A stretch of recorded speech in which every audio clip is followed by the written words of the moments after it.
নমস্কার বন্ধুরা, আমি শিপ্রা ইংল্যান্ড থেকে বলছি। বিলেতি বঙ্গিনীর একটি ব্লগে আপনাদের সবাইকে স্বাগত। পেঁয়াজের বস্তাটা দেখে আপনারা হয়তো ভুল ভেবেছেন যে আমার ছেলের বিয়ে কিনা। সেরম কিছু নয়, তবে আমার বরকে বলেছিলাম একটুখানি পেঁয়াজ, জিরে আর একটু চাল লাগবে। তাই 10 কিলোর বস্তার একটা পেঁয়াজ, 10 কিলোর আবার চাল আর আধা কেজি জিরে নিয়ে এসছে, সাথে আবার 5 কেজি আলু। সত্যি ছেলের বিয়ের দিন কিরম বাজার করবে কে জানে। কলকাতাতে থাকতে রবিবার মানেই আমার কাছে ছিল চিকেন রান্না। ইংল্যান্ডে এসে যদিও রুটিন বদলেছে, আর আমার বরের খাদ্যাভ্যাস একদমই আলাদা।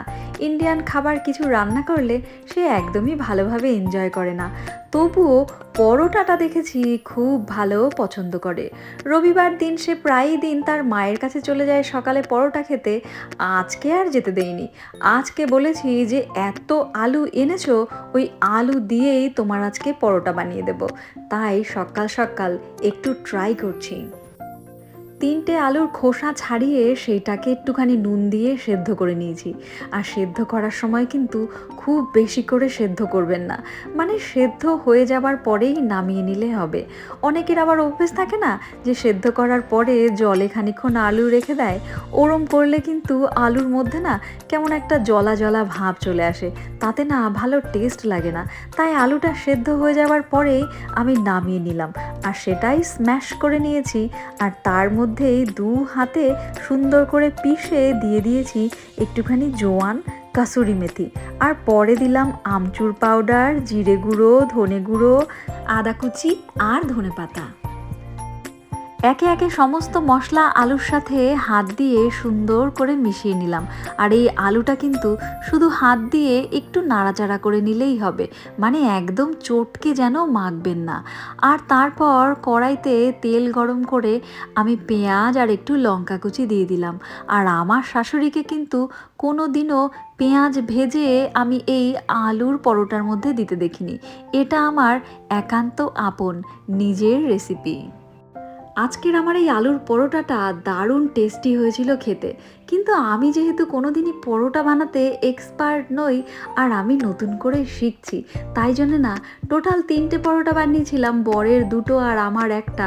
প্রথম 2টো না ভেঙে একদম চৌচির হয়ে গেছিলো, কারণ আমার যে আটার রুটিটা বানিয়েছি সেই রুটিটা ভীষণ পাতলা হয়ে গেছিলো, আর আলুর পুরটা বেশি।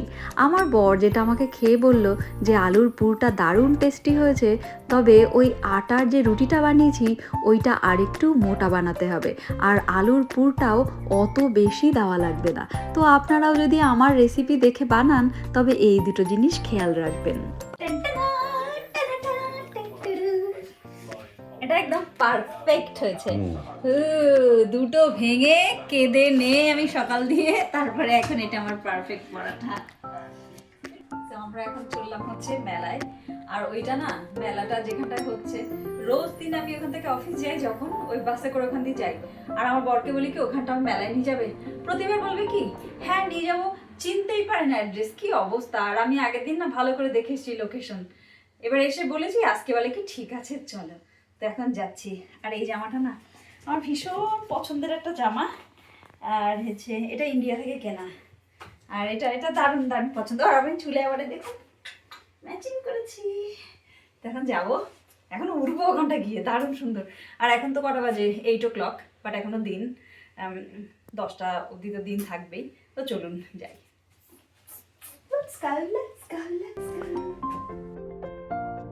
সকালবেলা আজকে আমার বরকে ওই বাড়িতে যেতে দেয়নি, কারণ মেলাতে যাব। তাই আজকে আপনাদেরকে দেখাবো যে ইংল্যান্ডের মেলা কেমন হয়। আশা করি আপনারাও এনজয় করবেন।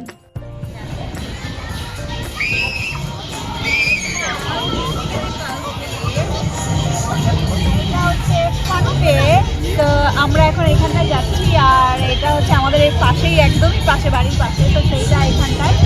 আর হলো এটাই হচ্ছে আমার বাস রুট, আর প্রতিবার যাওয়ার সময় আমি এইটাই দেখি এখানটায়, আর সবসময় যাওয়ার সময় ভাবি কি এটা দেখবো।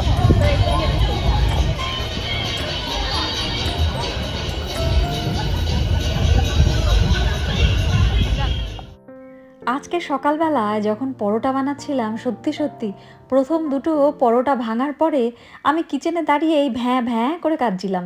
আমার বর আমায় কি বলে, উমা কাঁদছো কেন, পরোটা তো দেখতে সুন্দর হয়নি কিন্তু খেতে তো সুন্দর হয়েছে। জানেন এরম ঘটনাও ঘটেছে আমার সাথে। যাই হোক, এখন মেলায় এসছি, আর মেলাটা ঠিক কলকাতার মতোই। তবে কলকাতার মেলায় যেমন প্রচুর লোক হয়, এইখানটায় আর তত লোক নেই। তবে জিনিসপত্র কিন্তু যেরম কলকাতার মেলাতে, ঠিক এখানেও তেমনি সেম সেম জিনিসই প্রায় পাওয়া যাচ্ছে। তবে আমরা দারুণ এনজয় করছি। আর জানেন, এখন কিন্তু রাত 8:30। কে বলবে বলুন, চারদিকে কি ঝকঝকে তকতকে সূর্য মামা, কে বলবে যে এখন 8:30 বাজে। আর আজকের দিনটায় কিন্তু বাচ্চাদের দারুণ আনন্দ।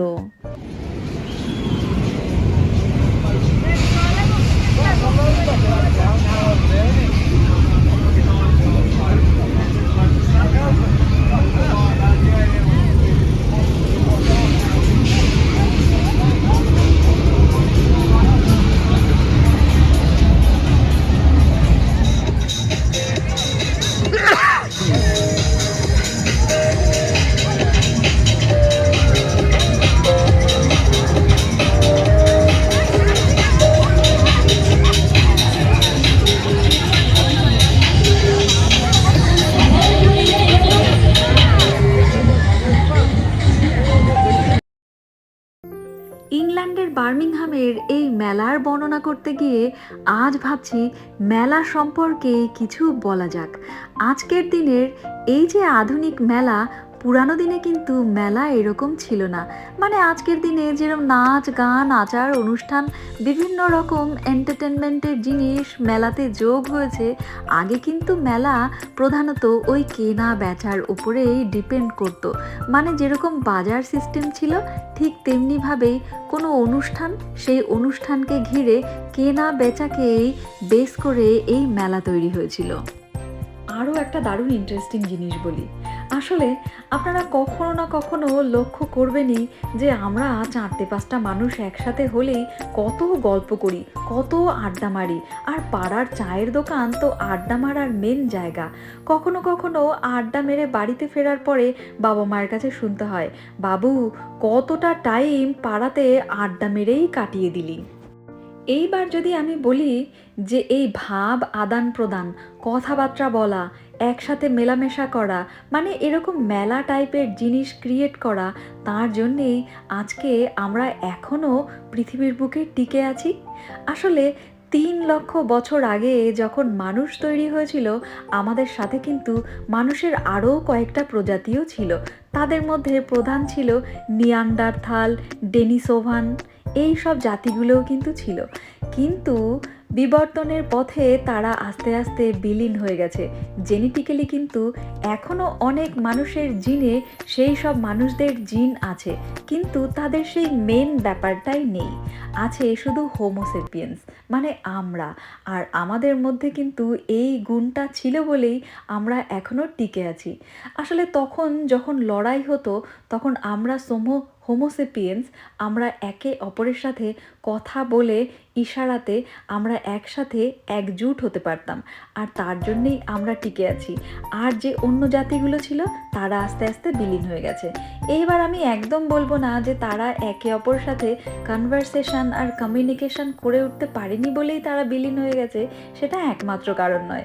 মানে অনেক কারণ আছে, কিন্তু তার মধ্যে এটা একটা প্রধান।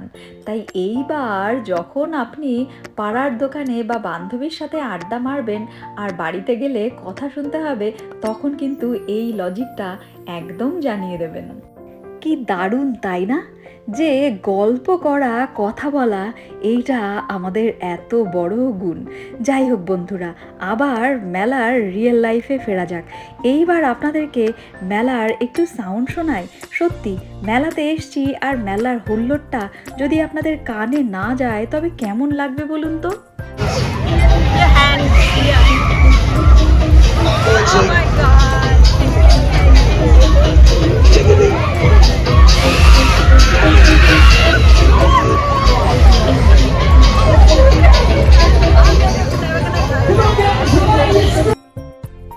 মেলাতে তো অনেকগুলো রাইড দেখলেন, আমি কিন্তু এই একটা রাইডেরও নাম জানি না।